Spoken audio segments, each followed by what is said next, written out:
Hi, I'm Jessica Trengove, dual Olympian and Commonwealth Games Bronze Medalist in the marathon. You're listening to the Physical Performance Show. And the winner is... Failure is not an option.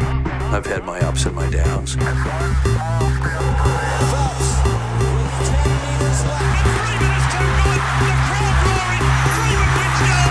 I think it's an absolutely breakthrough experience.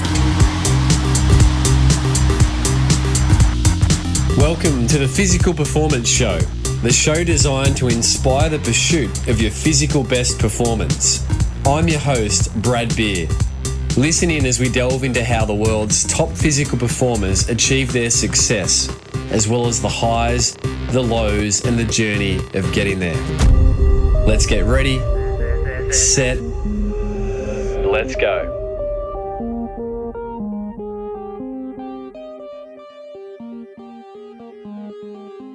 Listeners, welcome to another episode of the Physical Performance Show. I trust you enjoyed last episode where we caught up with Jenny Alcorn and unpacked the road to success in the grueling Hawaii Ironman triathlon. It was just great to hear how Jenny had that on her bucket list for so many years and stepped up this year to claim the 55 to 59 age group title. Jenny's a remarkable athlete and remarkable character as a person who gives so much here in my hometown of the Gold Coast, Australia, to the triathlon community and has done so for so many years. And thanks for everyone that's been sending through feedback about Jenny's episode. She's certainly well loved.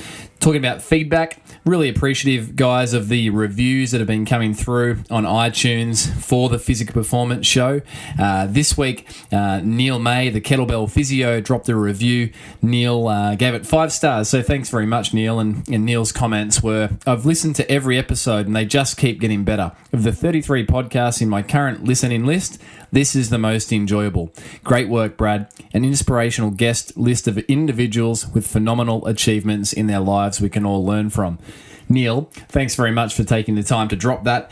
Listeners, if you'd like to leave a review, it certainly helps the show get more visible and in more people's ears. You can jump over to iTunes, just search for the show, the Physical Performance Show, and click the little ratings and reviews there and give it the number of stars that you think it deserves. Hopefully 5 if you like it, and less if you're not so keen on it. Guys, in today's episode, you're going to really enjoy some insights from one of Australia's great up-and-coming, in many ways, emerging marathoners. I'm talking today with Jess Trengove, and Jess is an athlete who has done some incredible things. Got bronze medalist in the 2014 Commonwealth Games in the marathon, the same day that Michael Shelley claimed gold for Australia, so that was a special day in Australian distance running history.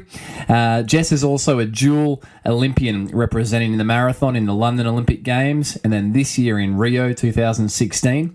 In the interview, we unpack how Jess's preparation for Rio was a little bit soured with an injury and how Jess overcame that to stay in the best shape she could and get ready for the Rio Olympic Marathon. We also talk about Jess's well-credentialed sporting family, Jess as a physio, and the new product that Jess and her brother and also her partner, Dylan, have created called Rundies. Yes, you heard that right, Rundies. And listeners, tune in because there is 2 pairs of Rundies that Jess and her team have kindly offered as prizes. You'll hear how you can get your hands on these great pair of underpants. That's right, running underpants, Rundies. One lucky male and one lucky female listener of the Physical Performance Show will be decked out in a pair of Rundies. So listen in to see how you can be in the running for Rundies. We're going to jump straight over. Just before we do, a couple of quick updates on some of the previous podcast guests. Jordan Mercer, who featured recently. Sorry to hear that Jordan recently succumbed to a stress fracture in her foot, a nasty fracture which has Jordan in a boot for 4 to 6 weeks and really interrupting her preparation to defend her title in the Nutrigrain series coming up in February 2017. So Jordan, we hope you're well and truly on your way back. Also an update regarding one of the very first podcast guests, Emma Moffat, who appeared on, I believe it was episode 3, it might have been, on the Physical Performance Show. And Emma recently hung up the Togs bike and running shoes on what has been an incredible triathlon career with 2 world titles and a bronze medal in the Beijing Olympic Games and 3 Australian Olympic uniforms, obviously in the triathlon. So, Emma, we hope you enjoy your post-triathlon new chapter. And if you haven't yet caught up with Emma's interview, go right back in the chronology and you'll see Emma there as episode 3 on the Physical Performance Show. So, over to Jess Trengove. You're going to love this. Let's jump straight in. So, Jess Trengove, so great to have you on the Physical Performance Show. I've been looking forwards to connecting with you for some time now, really since Glasgow 2014 when you came home with the bronze medal in the marathon. But, Jess, I'm going to throw you one straight out of the gate. And what's something that scares Jess Trengove? Well, there are a few. I guess from a running perspective, it is crossing the line and knowing that you didn't really give it everything you had. Whenever I start a race, I hope that I'll know that I, gave it my all and didn't weaken mentally. So that's a fear of mine in running. Other than that, probably lightning. I'm a bit of have a phobia of lightning. It started as a little kid. I was on the tennis court and just got really freaked out with this lightning storm, and it's something I just get scared still to this day being amongst. Wow. And I shouldn't laugh, Jess. That was very rude of me to welcome you on the show by laughing at your phobia. No, that's all right. It'd be a pretty funny sight seeing me when I'm out there running and there's a lightning strike. I just lose it. Well, I mean, the hard reality is they can be fatal, can't they? And at times, very unlucky, but for people. But Jess, one thing in your advantage is you are a very quick runner over a long distance. So I think you'd be a hard target. That's my prediction. And Jess, it's interesting you say that fear of underperforming is you'd rate up there as maybe your greatest fear. It's certainly a common theme, Jess, through the athletes that feature on the podcast. Why do you think that is for you? Well, I just think all you can do is give your best. And if you were to cross the line, particularly in a major race, knowing that there was a moment in the race where you could have pushed or you could have sort of backed off, and you chose to back off rather than keep pushing hard, I just think that's a really hard thing to stomach because it is within your control, as opposed to a physical issue you have out there. If it's mental, I always, think you want to, I guess, be your strongest mentally and get the most out of yourself. So I think it's a common theme for athletes because they know they work so hard for that race day, and you want to give it your best shot. Yeah, absolutely. So how did it all start for you, Jess? I know you grew up in a small town of, I think, around 5,000 people in southeast South Australia. Narracoote, is that the right pronunciation? Narracourt, sorry. Yeah. So Jess, at what point did you realise that you... And obviously, there's a fair lineage of sporting talent in your family, which we'll talk about as we go. But when did you first realise, Jess, that you had some real gift as an athlete? Well, I mean, as you say, I grew up in a small, quite a big country town, I guess, and it was just... we lived and breathed sport there. It was a really active community with predominantly netball and football, but there were, other sports. A lot of basketball and tennis was played. And I guess because it only took 5 minutes to drive anywhere, we, had the fortune of being able to play basically every sport. And we also had a great pine forest around our school. So cross country was a big deal. And every year the teachers got us out training for cross country, and I think that really helped me to build a base fitness. And in my first cross country race, I had a bit of success, yet, when it came to sports day and the sprinting events, I didn't sort of make the relay team. So I realised from the age of about 5 that I seemed a lot more comfortable over the longer distances and the endurance events. So that kind of continued through primary school. I just enjoyed cross country every year. I got really nervous for it, but I always loved the buzz afterwards. And in year 7, when I went off to nationals and just came home with a gold medal there in the cross country, that's where I started to realise that, it was something that, I really enjoyed and wanted to discover my potential with. But I guess it wasn't until the age of 21 that I really started focusing on running. I just loved sport in general until then. So, and was there anyone, Jess, that really called it out or saw in you what was the hidden potential at a young age, a coach or anyone that sort of came alongside you and said, hey, Jess, have you thought about taking this seriously? Well, it's interesting. I think I was fortunate through my primary school and I guess early high school years that I was always encouraged just to enjoy all sports. And I think that really helped me to, when the time was right to focus on running, I wasn't mentally burnt out. I was really ready to have a go. So it was probably, I remember a basketball coach when I was about 18, we did a beep test and he said, what are you doing playing basketball? You should be, focusing on the running. And I was a bit offended but kind of chuffed at the same time. And then, repeatedly being told in netball, you're just a bit short for the team. And I got really frustrated with that. I hated the fact that, my size could affect my chances. And wow. I met Adam Diddick, my current coach, in 2008.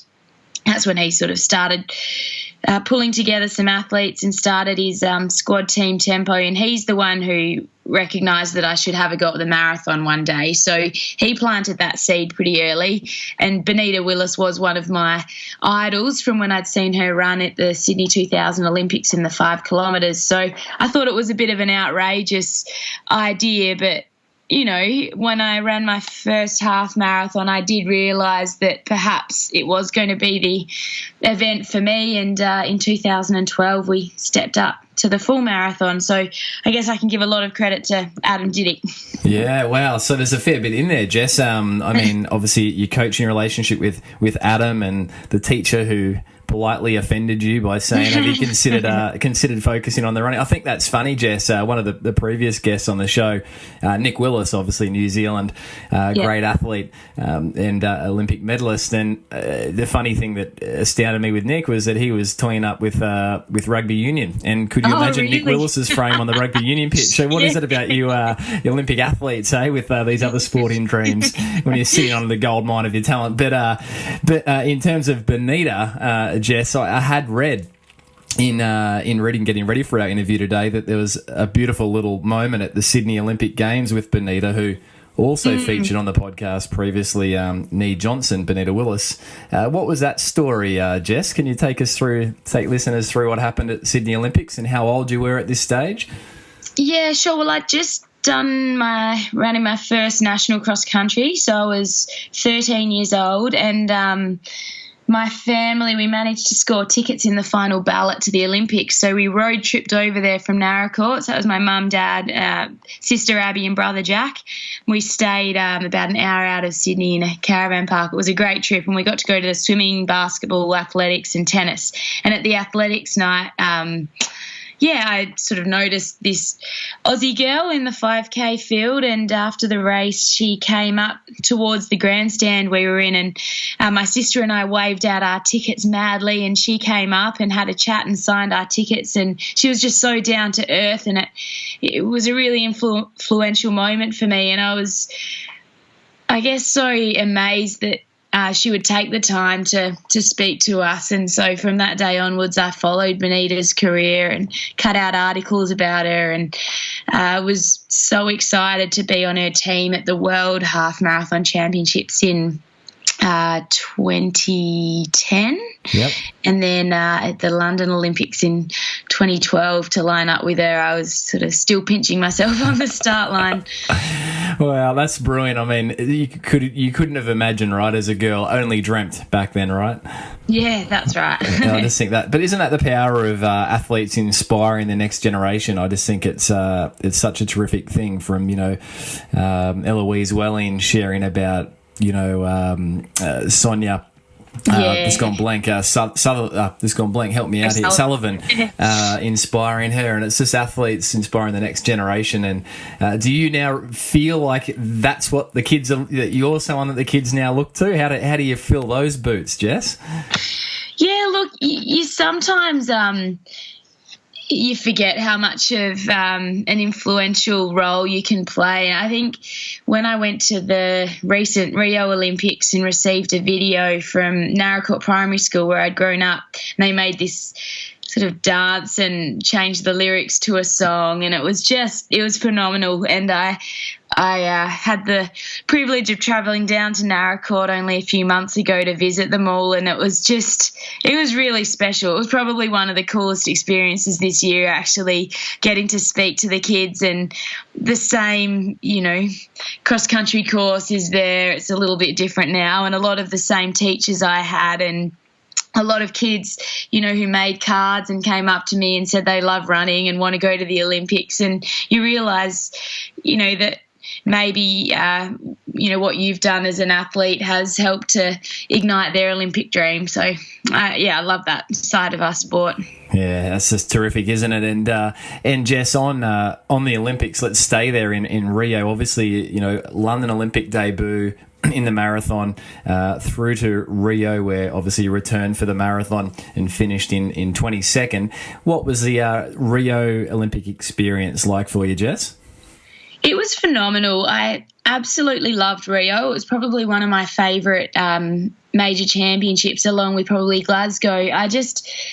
Our Australian team was fantastic. We all got along really well, and I feel like in track and field, we all really understood each other and helped each other to get the most out of ourselves. And that was from, a marathon team, but also the whole athletics team. And there were quite a few concerns and issues presented in the media in the lead up, and I was starting to get nervous because my mum and dad and my boyfriend Dylan were all travelling over, and I wasn't really sure where they were staying, and, just some of the safety things that had been highlighted. I thought, what is this going to be like? And we got there, and it was fantastic. There were certainly areas of poverty, and, you had to have your wits about you, but that's travel in general. And, going to any foreign place, you've got to, get to know where you should and shouldn't go. So I think it was just such a relief to get there and realise that, everything was okay, and it was a beautiful city. The locals were really welcoming and excited to have us there and to make sure everyone had a good time. I really liked the village, and race day itself was warm, but that's what we'd trained for. So, I was sort of expecting those conditions, and Millie and Lisa, we really got along well, and had a special time out there and enjoyed the week to follow our race as well, cheering on all of the others. Yeah, I mean, it was great to see the girls, the green and gold girls, in the midst of it there. And did it play out as you wanted it to, Jess? Obviously, you're in sensational form in the 2015 Melbourne Marathon, where you absolutely annihilated the qualifying time in 2:27. Obviously, very different conditions in Rio, from what I can gather looking through the TV set. You're right. Time's not comparable, but were you happy with your performance overall?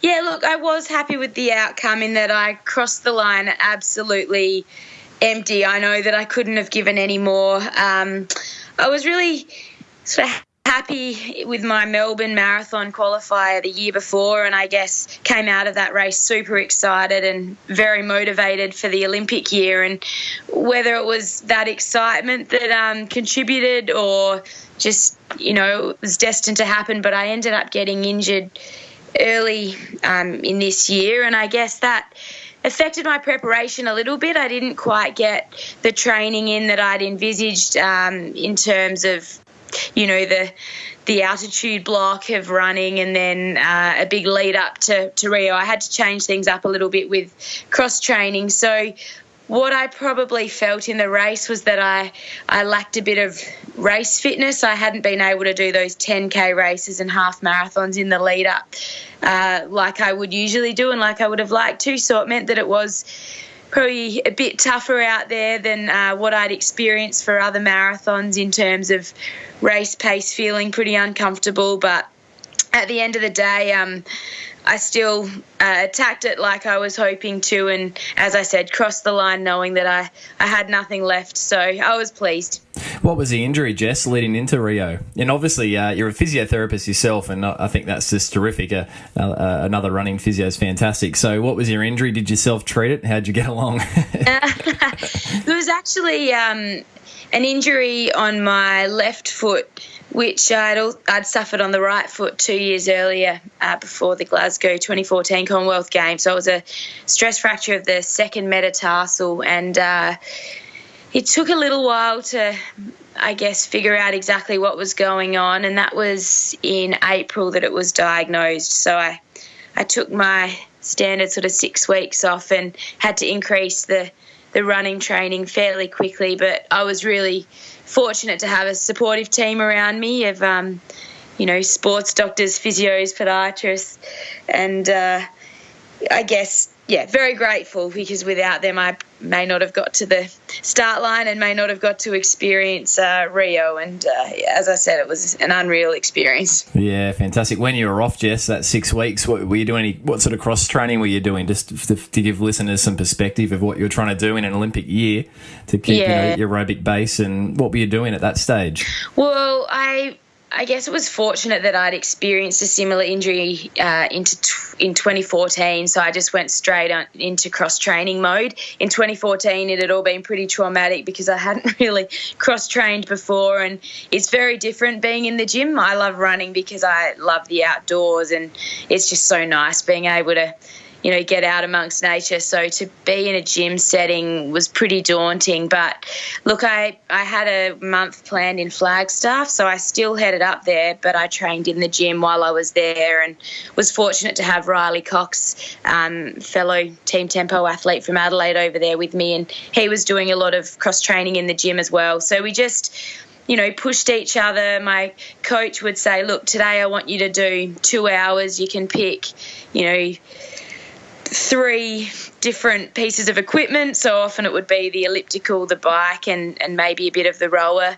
And I want you to do, efforts or reps or like a fartlek session. And Riley and I would just get in there and push each other. And then I started walking and doing some little jogs while I was up at Flagstaff. Came home, I guess, with that added fitness and the training effect from altitude, and increased my jogging and got back into some sessions. So probably the elliptical was the key piece of cross-training equipment that I used, but also, quite a bit of bike. So if the elliptical was an Olympic event, how do you reckon you would have gone, Jess?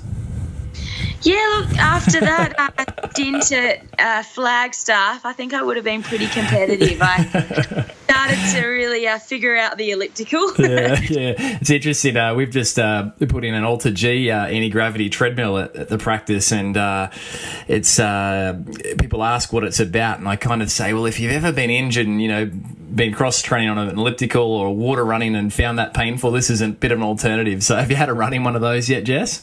I did. I did a few Alter G sessions in Flagstaff as well, and it's just so helpful to be able to get back into that motion of running, and it feels very functional but non-threatening. I mean, you can, as you know, take as much weight off your feet as you like. You can almost feel like you're a circus performer when you go with 60%, but being able to as you feel more comfortable, increase it to 80, 85%, and then by 90%, it's really starting to feel like proper running. So I think it's a fantastic, tool that we have available now. Yeah, absolutely. And we'll link that up, listeners, in the show notes if you want to read more about the Alter G. But Jess, you mentioned earlier there, you touched on your sporting family. Can you just give listeners a little bit of perspective? Your brother's obviously a professional AFL footballer, and your sister, I believe, was an elite rower. Is there anyone I've missed in the family sporting pedigree there, Jess?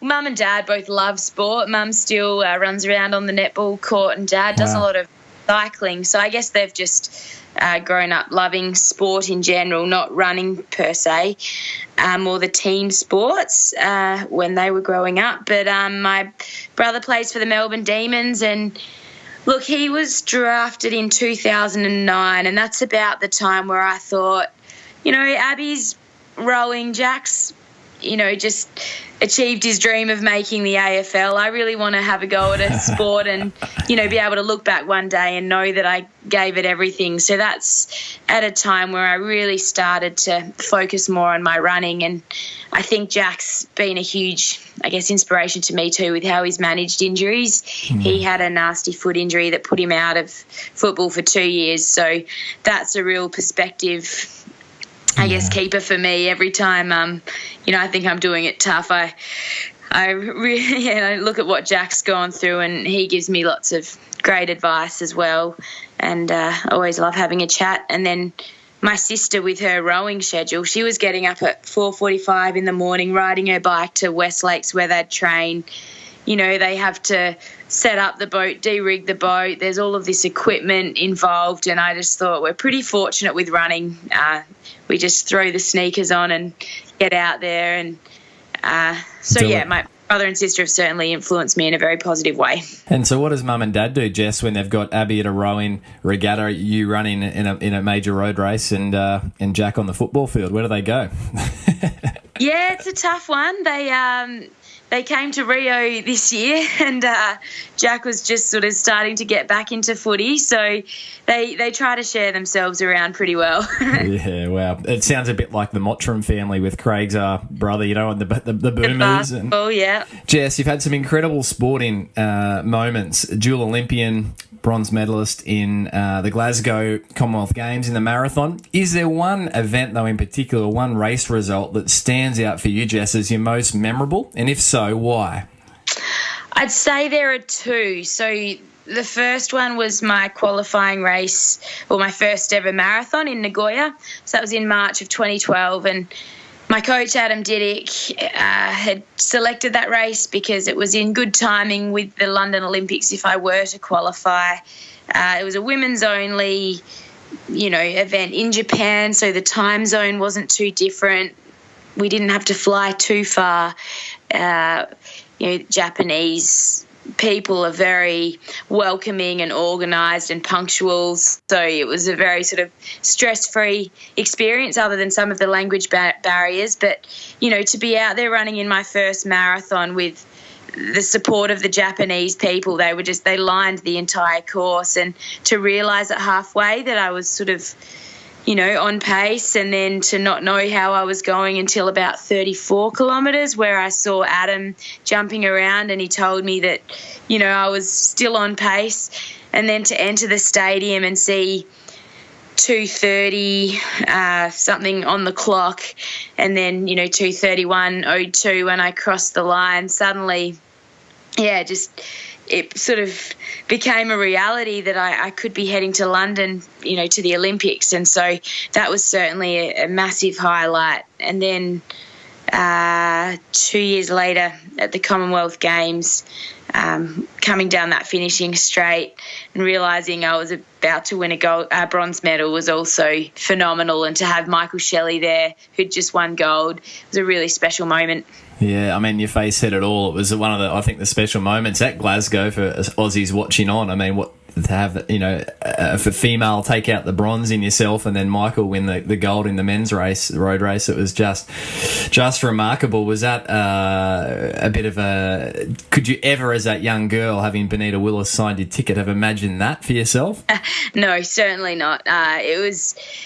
Yeah, I think for a few weeks lying in bed at night, I was still trying to get my head around that, and it was, incredible experience. What time did you get to bed after the Glasgow bronze, Jess? Can you remember? Were you up all night just pumping on adrenaline? I remember we had it was a bit of a run around immediately after the race with drug tests, and then we were running late to our medal presentation, but we got there just in time. And then I got to catch up with my family and some friends briefly, and then we had, I think, some media commitments at about 11 p.m. because that worked in well with time back at home. And then I think I ended up at the food hall at about midnight, and by then I was pretty exhausted and headed off to bed. But it was a long day, but a fun day. Yeah, I imagine you'd be just buzzing. It was great seeing some of the the crosses to Rio where Aussie athletes were being interviewed, and it was obviously late there, and it was the right time for us here, and you could just see the fatigue on their faces, but I was still so excited. It's pretty cool. Jess, let's do a performance round. So this is some quick fire questions coming at you about your training. Are you ready? Yes. All right, the first one. Jess, what's the training session that you most dislike? The lactate clearance session that we do. It's 6 by 1K on with a 600 float, continuous. So you don't really get a break. Ooh, nasty. Jess, training session most loved? Tempo run. Tempo run. What's that one entail? So it's just half an hour basically at you're not building up lactic acid. It's probably almost marathon race pace, I guess. Yep, so sitting just below that threshold. Yeah. Yep, cool. Favourite pre-race meal? Ooh. It's a tough one. Something rice-based. I tend to go for salmon and rice, or it depends which country I'm in, really. What did you have in Rio, Jess, before the marathon, the night before?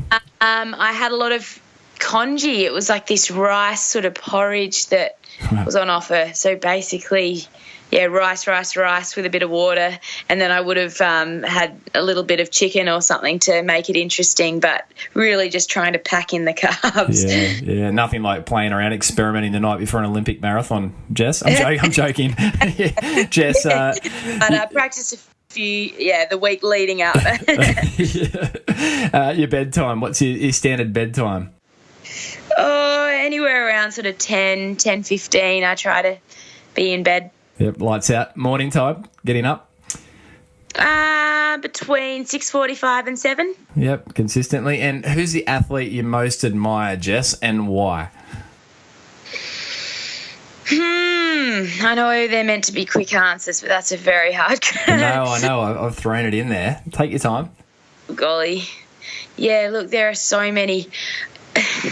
I mean, for someone I know really well, I'd have to say my brother, Jack, just because what he's been through with his injuries and the way he remains so positive and puts things in perspective and shows so much respect for everyone around him and is able to just focus on each day as it comes rather than getting too overwhelmed by, what he has coming up. So someone close to home, I'd say my brother. Another athlete, I'd have to say Roger Federer. I just think what he's done in his career is phenomenal, and I like the way he goes about it.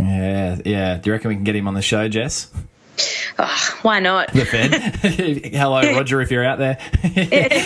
Jess, the toughest competitor you've ever raced against, and why? Toughest competitor? I reckon Eloise Wellings.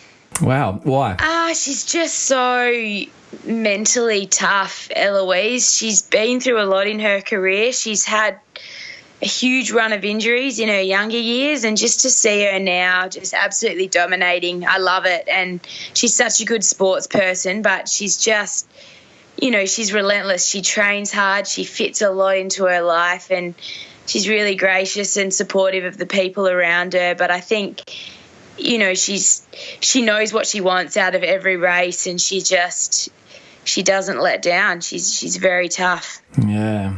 Wow. And you girls actually had on the Gold Coast in our local marathon, the Gold Coast Airport Marathon. I know you girls had a great ding-dong battle, not this year, 2016, but 2015 in the half. I remember watching you girls come home. And that's it. Elsie's just so diverse in the events she runs and runs very well in. So it's been great to see her running halves in the last sort of 18 months or even 2 years. So certainly an event she's very competitive over. Yeah, absolutely. And listeners, if you want to jump into Eloise's stories, jump back over 2 episodes and you'll be able to catch up there.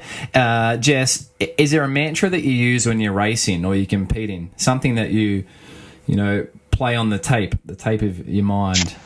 It actually changes for every race. I remember in Glasgow I had one be strong, patient and relaxed or something. I can't remember the exact words, but there'll be something in the lead up to major races that someone says to me that, often sort of hits a note with me, and just I'll try to remind myself of that throughout the race. So in Glasgow, when I realised that the girl in third was slowing, all I wanted to do was hit the accelerator and try and catch her. And this was with about 4 kilometres left to go. Now, that could have completely thrown my race out if I'd changed pace rapidly like that. So I just had to keep telling myself to be patient and work up to the back of the girl in third and then, be strong in the final couple of kilometres. So I can't say I've got one consistent mantra, but I definitely do have one within each race. In the Melbourne Marathon, I had a little jingle going on about, Rio, because that was the real focus of that race, was to qualify for Rio. What was the jingle? I think it was something like Peter Allen's Rio. Way to go, because as kids we used to listen to all of the AFL club songs in the car and the Fremantle song, it was like Frio, way to go, and I had that song in my head, but with Rio. Whatever works. Last 2 performance round questions, Jess. You're doing great. Best recovery tip? I'm all about the nutrition. I think getting, a good meal, including protein and carbs, is the way to go, and try to get it in within, 30 to 60 minutes. Sometimes you don't feel like eating, but I really feel like nailing the nutrition has such a positive impact on running performance and your general, well-being and energy levels. Yeah, great. And best race day tip, Jess, for the listeners out there heading off to events? What's your best race day tip? I think it's just to be open-minded and embrace the situation. I've had so many things before major races that didn't seem ideal at the time, little things that just happen that weren't, in the plan, but just to, accept it and embrace, whatever circumstances you're in at the time. So if you do have an injury, realise, it's happened and now you've got to do the best you can in that situation. And you often find, looking back later, that you learned a lot from that experience, and in some way it has helped you to either enjoy what you do more or, help you prevent it from happening again. Yeah, great. And is there any examples, Jess, outside of injuries, which, no one ever expects or wants, that, you can share around that have just been able to stay flexible and, lead up to an event? I guess, well, in two of my major marathons, I've missed a drink station, or I've dropped the drink at the station. And, one of the stations in Glasgow that I missed was a key station for me. It had my gel, and I just had to relax and, realise it wasn't ideal, but just to make sure I slowed down and got my water bottle, really made sure that I got it at the next station and not be too overwhelmed, because that anxiety building up within the race could not only be an energy drainer but could affect you mentally. So I guess just to expect that some things maybe won't go to plan is helpful, and particularly when you're travelling internationally, sometimes you don't have the meal that you were expecting to be available the night before, and just to be smart and not get too anxious about that. Yeah, terrific advice, Jess. On another note of advice, coming out of the performance round, well done. Was that a bit like your tempo run? Not too taxing but enjoyable? Yeah, that's right. Great. Coming out slightly but still on the advice / picking your brain side of things, Jess, what's one bit of advice, training advice, that you'd give to listeners about how to perform at their physical best? So one bit of advice, what would it be if you could only give one, Jess? Yeah, look, I think training consistency is so important, and it's a lot more satisfying. So rather than push hard, think something's maybe not quite right, you're feeling really drained or your immune system seems low or you're feeling niggly, and to push through that and then have to have weeks off, it's a lot better just to tune into your body, think something's not quite right here, let's just back off for a day or two and to work through it.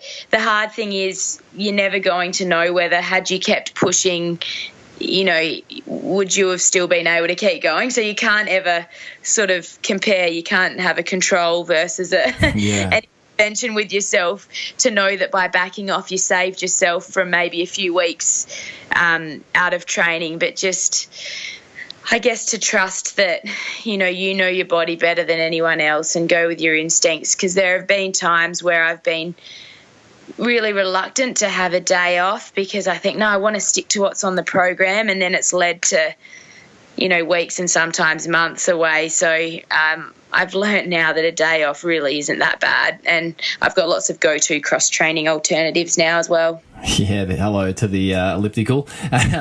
Do you still find it difficult though, Jess, even though you've grown and matured in your appreciation of what the rest day does? I mean, in the running book I wrote, a couple of years ago there, I put it as step 5, the power of rest. And I think as athletes or, runners, people recognise the importance of it. But do you still find, I know myself, I still find it challenging to rest, even though obviously in my profession and through my recreational running, I know how important it is. Are you the same, Jess, at an elite level? Yeah, look, I am. And I'm realising more and more how important it is. I think too, as you get more advanced in, your career, your sporting career, but also your interests outside of sport, you just find yourself getting really busy and you can get run down really quickly. So sometimes that rest day is just about, letting your body recover from everything in life, not just your physical running training, but, you throw on top of that, just your chores every day, and then your work, and you can get so much more out of your training if you're well rested and ready to absorb it. Yeah, and isn't it the art and science of physical performance? It's getting the ratios right, and one stimulus is going to get different responses, even if it's given to the same stimulus to two different athletes. I think of it like golf. I'm not a golfer. Are you a golfer, Jess? I'm not, no. I've played a few times, but not in recent years. Yeah, no, like me. I think the last couple of times I've been on a golf course, I've actually put the clubs down and gone for a run around the course just to burn off some energy. But I think it's probably like golf. It's that constant pursuit of, trying to get better. Jess, what's on your bucket list for you in life, both one, sporting-wise, and two, personally? That's a really good question. There are a few marathons that I'd really like to do in my life. A couple of the US ones. I mean, you see everyone's still buzzing about the New York Marathon at the moment, and I'd love to do that one day, as well as a few of the European marathons, just in destinations that look amazing. So I could reel off a whole lot of European marathons. And then I guess personally, I'd love to have a family one day, and I'd love to probably, travel a little bit more where I can just run casually, like not travel for a training camp, just to go and enjoy the actual travel and still, jog around and see the place, but not have a strict training regime. So that might be something for post-career. Like I'd love to see a few more of the countries I've visited for races that I didn't get to see, the other side of. Yeah, with the expectations and pressures of managing your performance, right, where you can truly relax and switch off. Jess, if you could have 3 people to dinner, living or past, who would you have at the dinner table and why?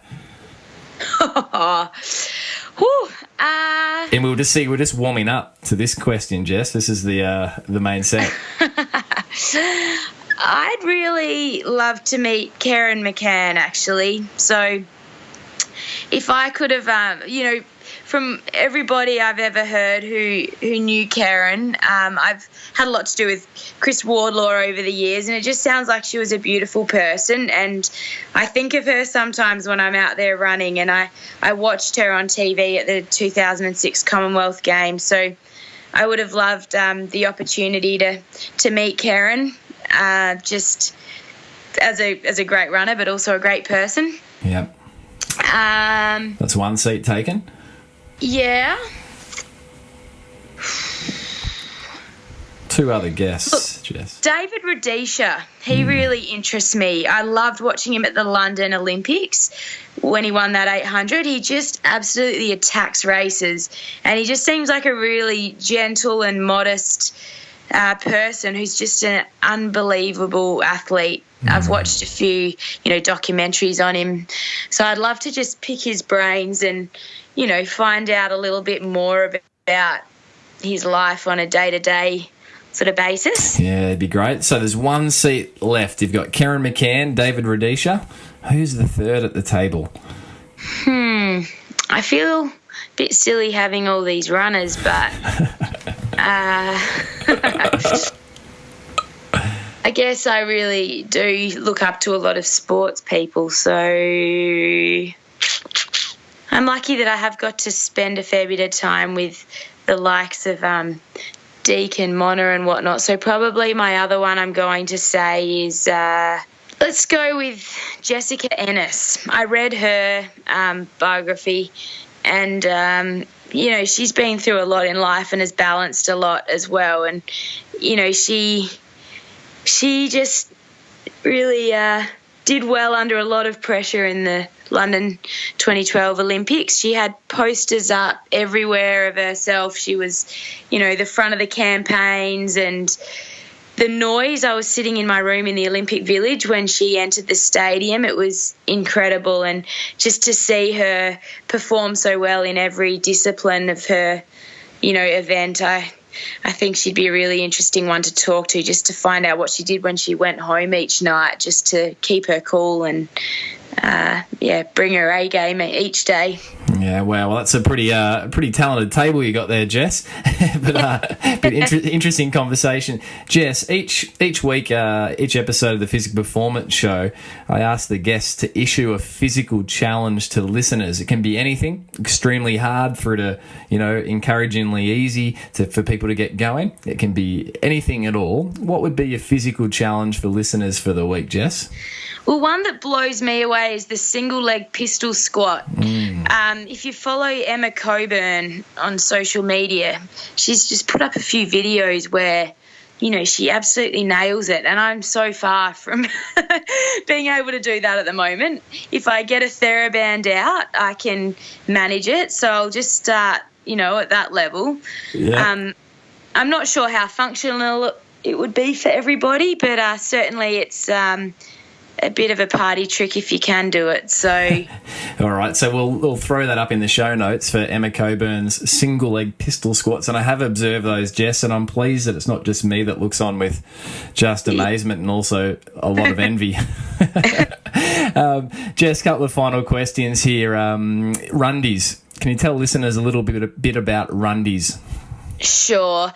Well, about a year ago, I was frustrated because I'd bought pair of underwear, a few years earlier, and I loved them, so I went and bought another 5 pairs. But, they were certainly coming to their end, and I couldn't find them anywhere to replace them. I'd bought them in the US, so I was chatting to my boyfriend about wouldn't it be cool to have a continuous supply of your favourite underwear? We sort of thought, well, maybe that's possible. We could design and get them manufactured. And we both sort of said, what about the name Rundies? And it was a pretty cool little name. And my brother as well, I was living in Melbourne at the time, he was still wearing Speedos, playing footy. And we thought, I can't believe there isn't, a go-to pair of underwear for the footy boys. So he came in on it as well, and we designed some underwear that we thought would be functional for people sort of in any running sport. So we got the bamboo fibre for the lining, it's, natural antimicrobial properties, but it's also very comfortable. We went with more of a nylon elastane blend in the body because that's moisture wicking and it feels a little bit like bathers on your skin, so it makes sense for sports where you're getting really sweaty.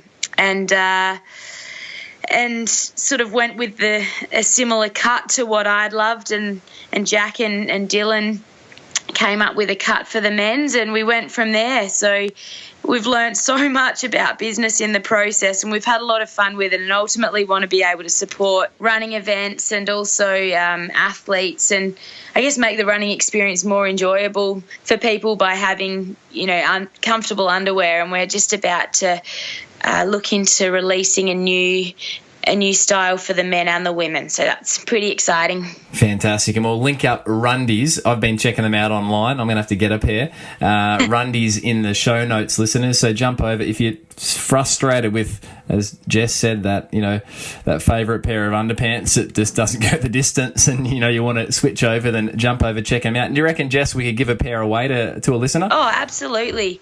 Yeah, a male and female listener. And we're so keen to get people's feedback as well because, everyone has their personal preferences with underwear, and we really want to try and get the general consensus as to what, most people love. So any feedback we can get via email is very much appreciated. All right. To help disseminate the gift, we might that's maybe not the right word. We're talking about underpants here. Maybe distribute the gift. Jess, maybe the first listener that can tag Jess in. What's your social media handles there, Jess, for Instagram? Jess_Tren. Excellent. So the first person to tag Jess in and myself at Brad_beer doing the single leg pistol squat full depth Emma Coburn style gets a pair of Rundies. How about that, Jess? That sounds fantastic, and wait to watch it. Yeah, challenge is on. Jess, I just want to say congratulations. And last question, physiotherapy-wise, if listeners want to get in to see you as a physio, where can they find you in South Australia? Yes, I'm working in Adelaide in the suburb of Payneham. So it's Physio Smart is the clinic where I'm working. So, 296 Payneham Road for any, SA listeners. I'd love to help you out. We'll link that up in the show notes too. And what a great address for a physio practice, Jess.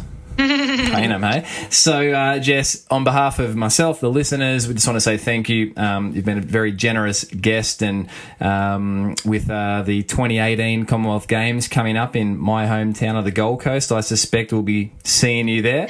Hopefully, that's the ultimate goal. That's the goal. Well, Jess, all the best with everything upcoming, and let's go get them, and we'll see you in your Rundies. Thanks so much, Brad.